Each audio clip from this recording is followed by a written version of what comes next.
Good morning, dear students. I hope you all are fit and healthy. So, dear students, we have started the first chapter, that is leaf. So, in this chapter, you will be studying different types of plants, parts of plant, that is root system and shoot system, the leaf structure, and parts of leaf, that is types of venation and simple and compound leaf. After that, you will study about the role of leaves, that is photosynthesis, transpiration and respiration. Then we will also study the modification of leaves, that is how the leaves they have turned into insectivorous plants. Then after that you will learn about vegetative propagation in leaf. So let us start with first concept, that is different types of plants. So you all know that there are two types of plants, that is flowering plants and non-flowering plants. So flowering plants are those plants which bear flowers. So the example of flowering plant is rose, mustard, apple. They all bear flowers and hence they are known as flowering plants. And whereas non-flowering plants are those plants which do not bear flower, such as ferns. So the example of flowering plant is rose, which bear flower, and non-flowering plant is fern, which do not bear flower. So let us study the another structure of leaf. Before studying this structure of leaf, you should know the parts of plant. That is, there are two parts of plant, that is root system and shoot system. Root system, it is the non-green plant part and it consists of primary root and its branches, and you have studied in 5th class that it develops from radicle of seed. The role of root system is that it supports the plant in the soil and roots help in absorption of water and minerals from the soil, and also roots prevent soil erosion. So now let us see the diagram of a flowering plant showing root system and shoot system. So in this diagram you are observing there is a root system which consists of root, the main root that and its branches. And in the shoot system there is stem, branches, leaves, flowers and fruits. And you have studied in 5th class that the shoot system it develops from plumule of a seed.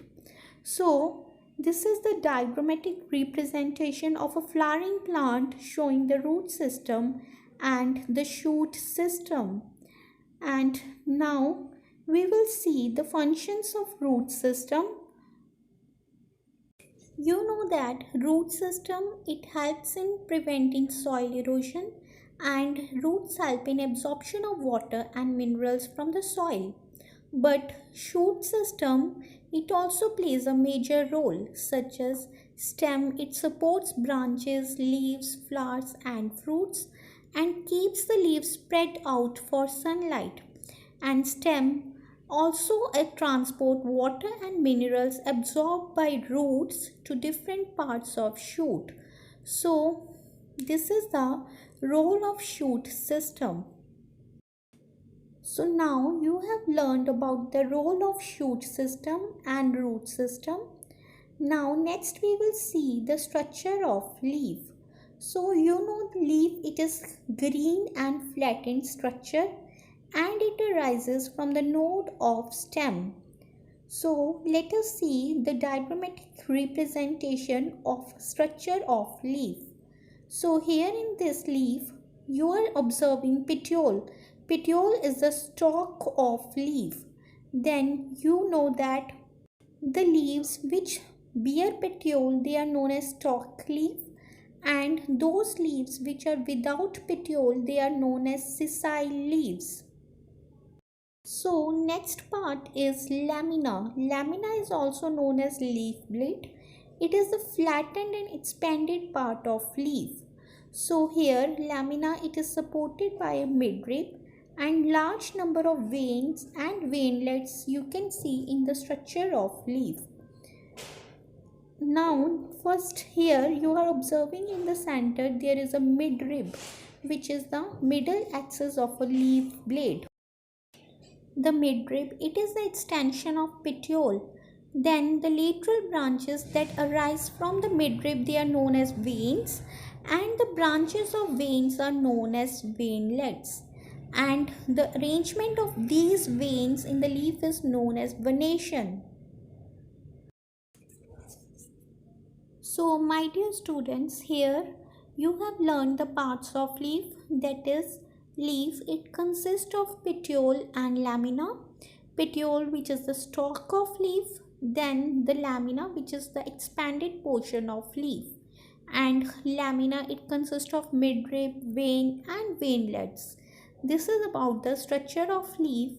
So in this video you have studied that there are different types of plants, that is flowering plant and non-flowering plant, and with the help of diagram of a flowering plant you have studied the root system and the shoot system. Then after that you have studied the function of root system and shoot system, and last you have studied the structure of leaf and the different parts of leaf. So this is all for today.